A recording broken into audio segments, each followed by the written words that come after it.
የአብርሃሙ ሥላሴ። ሰላም ጤና ይስጥልኝ፣ እንደምን አላችሁ? ሐምሌ 7 ቀን እግዚአብሔር አምላክ በአብርሃም ቤት የገባበትና ሳራ ይስሐቅን እንደምትወልድ የተናገረበት ዕለት ነው። ይህ የቅድስት ሥላሴ ክብረ በዓል በቤተ ክርስቲያን በየዓመቱ በደማቅ ሥርዓት ይከበራል። ይህ ኢትዮ አፍሪካ ነው። እንዲህ ይቀጥላል።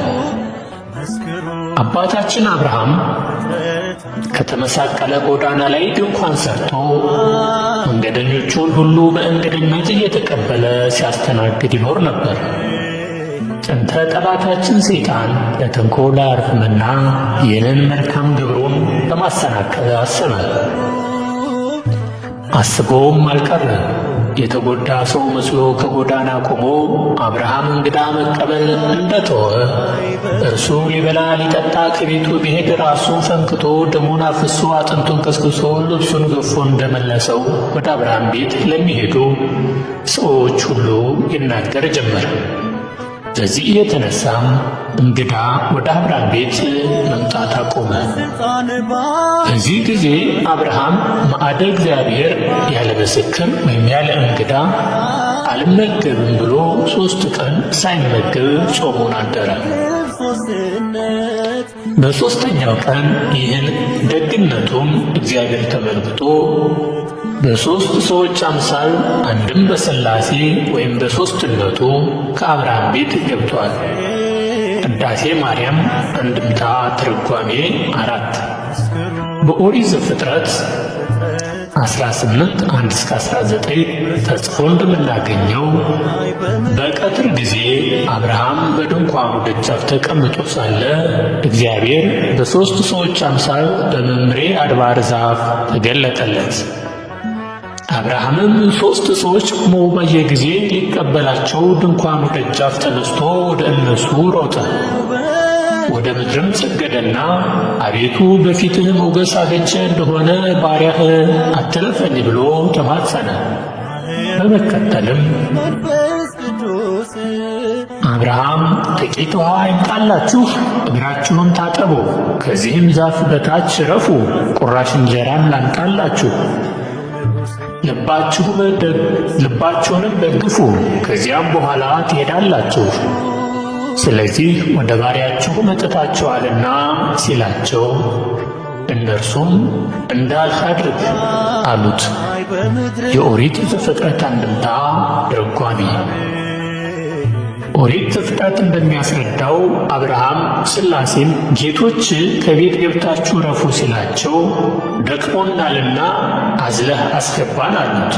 እርሱም እሺ ብሎ አንዱን አዝሎ ቢገባ ሁለቱ በግብረ አምላካዊ ወይም በአምላካዊ ጥበቡ ከቤቱ ገብተው አገኛቸው። አብርሃምም ወደ ሳራ ዘንድ ፈጥኖ ሄደና 3 መስፈሪያ ዱቄት ፈጥነሽ አዘጋጅ፣ ለውሽውም እንጎቻም አድርጊ አላት።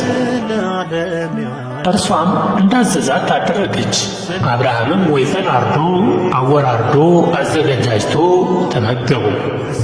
ወይፈኑም ተነስቶ ስብሐት ለአብ ስብሐት ለወልድ ስብሐት ለመንፈስ ቅዱስ፣ ለአብ ምስጋና ይገባል፣ ለወልድም ምስጋና ይገባል፣ ለመንፈስ ቅዱስም ምስጋና ይገባል ብሎ እግዚአብሔርን አመሰገነ። ከዚያ በኋላ እግዚአብሔር አብርሃምን ጠርቶ ሚስትህ ሳራ ወዴት ናት አለው። አብርሃምም ድንኳኑ ውስጥ እንዳለች ነገረው። እግዚአብሔርም የዛሬ ዓመት እንደ ዛሬው ጊዜ ወደ አንተ በእውነት እመለሳለሁ፣ ሚስትህ ሳራም ልጅን ታገኛለች ብሎ ለአብርሃም አበሰረው። ሳራ ይህን ቃል በሰማች ጊዜ ባለቤቷ አርጅቶ እርሷ የሴቶች ግዳጅ ትቷት ነበርና ሲያረጁ አምባር የዋጁ እንዲሉ እስከ ዛሬ ድረስ ቆንጆ ነኝ፣ ጌታዬ አብርሃምስ ገና ጎረምሳ ነው ብላ በማሰቧና መውለዷንም በመጠራጠሯ ሳቀች። እግዚአብሔርም ሚስጥሩን በአጽንዖት ለማስረዳትና አስረግጦ ለመንገር አብርሃምን ሳራ ለምን ትስቃለች? በውኑ ለእግዚአብሔር የሚሳነው ነገር አለን አለ። ሳራም ስለፈራች አልሳኩም አረ አለች። እግዚአብሔርም መሳቋን እንዳወቀባት ከነገራት በኋላ በድጋሚ በዓመቱ ወደ አብርሃም ቤት እንደሚመጣና ሳራ ወንድ ልጅ እንደምትወልድ አበሰራቸው። በዚህ ትምህርት ብዙ ምስጢራት ይገኛሉ። ጥቂቶቹን በመጠኑ ለማስታወስ ያህል 3 ሰዎች ሊቀበሏቸው ወደ እነርሱ የሚሉትና ሌሎችም በብዙ ቁጥር የተገለጹ ተመሳሳይ አረጋት የእግዚአብሔርን ሦስትነት፣ በፊትህስ ሞገስ አግኝቼ እንደሆነ ባሪያህን አትለፈኝ የሚለው አረፍተ ነገር ደግሞ አንድነቱን ያመለክታል። ሳራ ዳቦ ያዘጋጀችበት 3 መስፈሪያ የሦስትነቱ፣ ዳቦ አንድ መሆኑ ደግሞ የአንድነቱ ምሳሌ ነው። ሥላሴ አብርሃም ያዘጋጀውን እንስሳ ተመገቡ ተብሎ መነገሩም በሰው አምሳል ስለተገለጡና ለአብርሃም የበሉ መስለው ስለታዩት ነው እንጂ ለሥላሴ ምግብ መጠጥ አይስማማቸውም፣ አይነገርላቸውም፣ አይሆንላቸውም። መምህራነ ቤተ ክርስቲያን እንዳስተማሩን ሥላሴ ምግብ በሉ፣ እግዚአብሔር ምግብ በላ ማለት ቅቤ በእሳት ገብቶ አልቀለጠም እንደማለት ነው። መብላት መጠጣትን የመሰሉ የሥጋ ተግባራት የመለኮት ባሕርያት አይደሉምና።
ከዚያ በተለየ ምስጢረ ሥላሴ ሳራ ለምን ትስቃለች? በውኑ ለእግዚአብሔር የሚሳነው ነገር አለን? ብለው ከጠየቁበት ኃይለ ቃል መካከል ለእግዚአብሔር የሚሳነው ነገር አለን የሚለው እመቤታችን በድንግልና ጸንሳ በድንግልና እንደምትወልድ ሲያበስራት ወንድ ሳላውቅ ይህ እንዴት ሊሆን ይችላልን?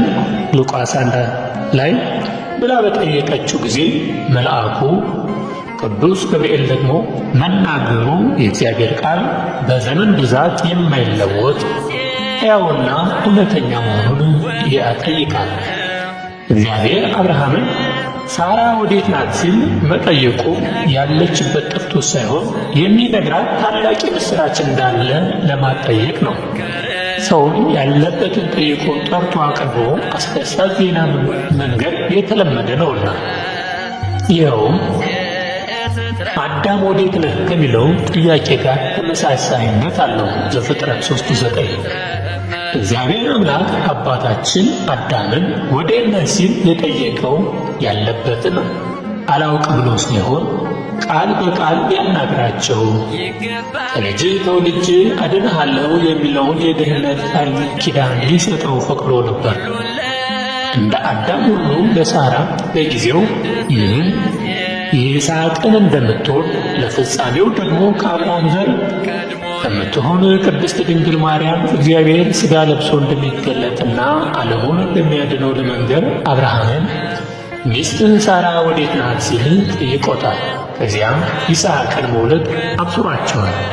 ይኸውም 5500 ዓመት ሲፈጸም እግዚአብሔር ለአብርሃም የልጅ ልጅ እመቤታችን ቅድስት ድንግል ማርያም እንደተወለደ በአካለ ሥጋ ወደ ምድር እንደመጣ በዚህ ጊዜም በሳራ የተመሰለች ወንጌል በይስሐቅ የሚመሰሉ ምዕመናንን እንዳስገኘች ማለትም አዲስ ኪዳን ተመስርታ ብዙ ክርስቲያን እንዳፈራች የሚያመለክት ምስጢር አለው። ምስጢረ ሥላሴ ስለ ሥላሴ ምስጢር የሚናገር ትምህርት ማለት ነው። እግዚአብሔር አንድነቱ ሦስትነቱን ሳይጠቀልለው ሦስትነቱ አንድነቱን ሳይከፋፍለው በአንድነትና በሦስትነት የሚመሰገን የአንድ ሕያው አምላክ ነው። የእግዚአብሔር ሦስትነት ስንል እግዚአብሔር የማይለያይና የማይቀላቀል ፍጹም የሆነ ሦስትነት አለው ማለታችን ነው። የእግዚአብሔር ሦስትነት በስም በግብር በአካል ነው። እግዚአብሔር በስም ሦስት ነው ስንል ሦስት የተለያዩ ስሞች አሉ ማለታችን ነው። ከእነዚህም አብ፣ ወልድ፣ መንፈስ ቅዱስ የሚባሉ ሲሆኑ እርስ በራሳቸው አይወራረሱም።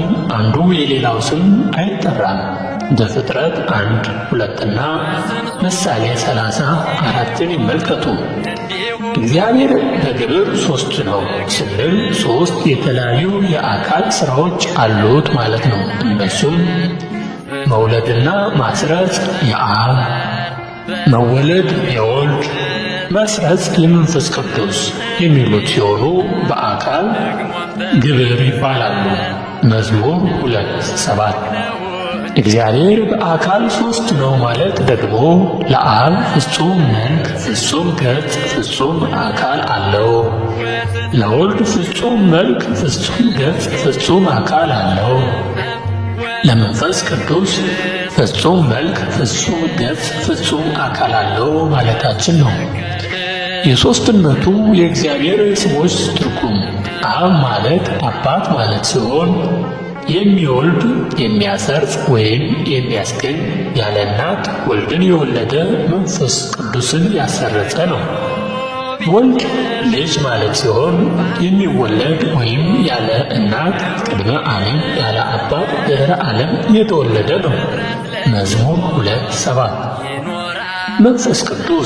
መንፈስ ቅዱስ ረቂቅ፣ ልዩ፣ ንጹሕ ከፍጡራን መናፍስት ሁሉ የተለየ ማለት ነው። ኢዮብ 26:13 የቅድስት ሥላሴ ረድኤትና በረከታቸው አይለየን።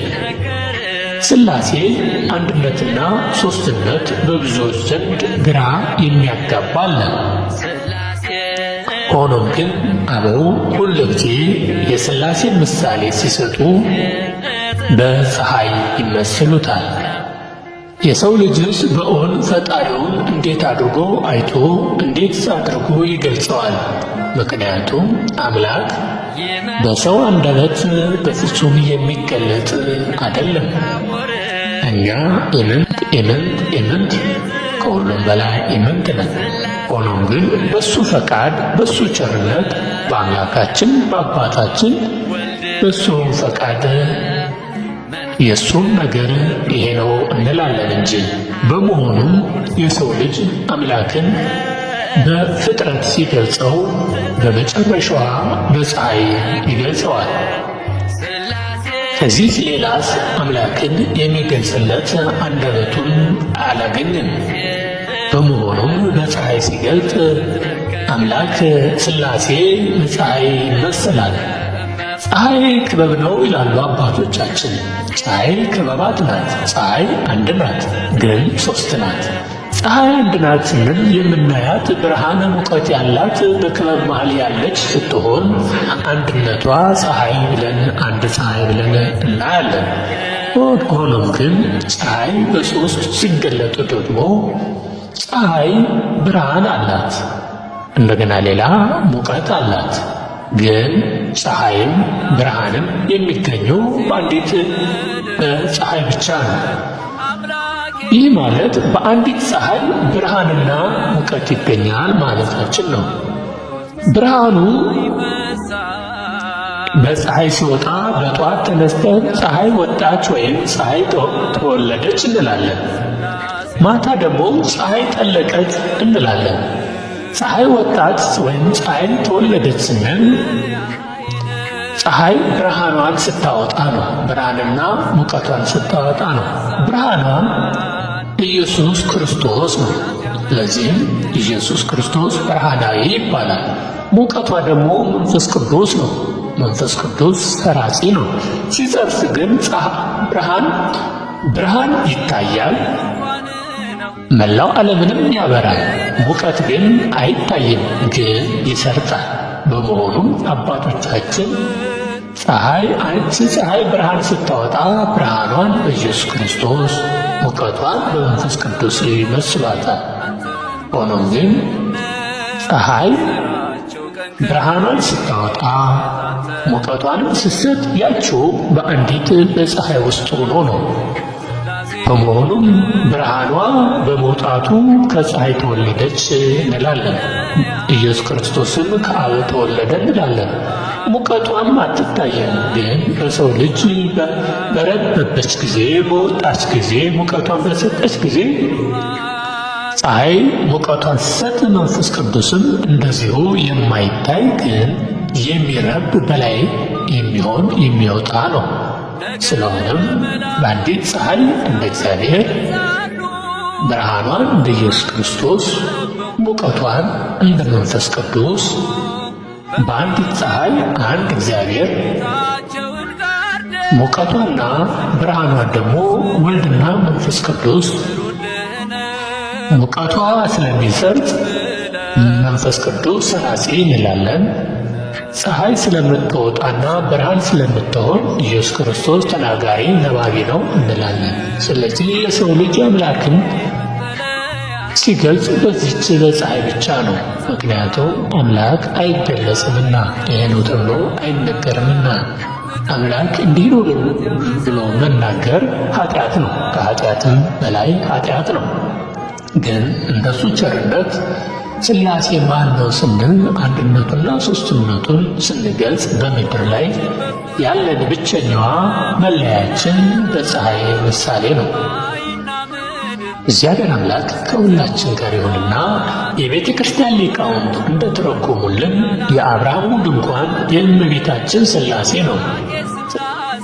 ተናግዶቱ ተአንግዶቱ ለአብርሃም የሃይማኖቱን የእንግዳ ተቀባይነቱን ዋጋ የምትሰጪው አንቺ ነሽ እንዳሉ አባ ሕርያቆስ። በአብርሃም ድንኳን ኃላፊ አግዳሚው ይመገብበት ያርፍበት እንደነበረው ሁሉ በእመቤታችን አማላጅነትም መንገደኞች ማረፊያ፣ እንግዶች መጠለያ፣ ስደተኞች ተስፋ ያገኛሉና ከሁሉም በላይ የነፍስ የሥጋ መድኃኒት የዘላለም ማረፊያ እውነተኛ መብልና መጠጥ የሆነውን ኢየሱስን የወለደች እርሷ ናትና በአብርሃም ድንኳን ትመሰላለች። ቀትር በሆነ ጊዜ ማለትም በ6 ሰዓት አብ ወልድ መንፈስ ቅዱስ ወደ አብርሃም ድንኳን እንደገቡ ሁሉ 5500 ዓመት ተፈጽሞ በ6ኛው ሺህ ዓመት እግዚአብሔር አብ ለአጽንኦ እግዚአብሔር መንፈስ ቅዱስ ለአጽንኦ እግዚአብሔር ወልድ በተለየ አካሉ ሥጋ ለመልበስ በእመቤታችን ቅድስት ድንግል ማርያም አድረዋልና እመቤታችን በአብርሃም ድንኳን ትመሰላለችና። በ6ኛው ወር ቅዱስ ገብርኤል ከእግዚአብሔር ዘንድ ወደ እመቤታችን ተላከ ተብሎ እንደተጻፈ ሉቃስ 1:26። በዚህ ቃለ ወንጌል 6ኛው ወር የሚለው ሐረግ 5500 ዘመን ተፈጽሞ በ6ኛው ሺህ ዘመን ቅዱስ ገብርኤል ወደ እመቤታችን በብስራት መላኩን ያመለክታል። በአብርሃም ቤት በድንኳኑ ውስጥ ወይፈኑ ስብሐት ለአብ ስብሐት ለወልድ ስብሐት ለመንፈስ ቅዱስ ብሎ እንዳመሰገነ ሁሉ እግዚአብሔር አምላክ ከእመቤታችን በተወለደ ጊዜም ቅዱሳን መላእክትና የሰው ልጅ ስብሐት ለእግዚአብሔር በሰማያት ወሰላም በምድር ስምረቱ ለስብዕ ክብር ለእግዚአብሔር በአርያም ይሁን ሰላምን በምድር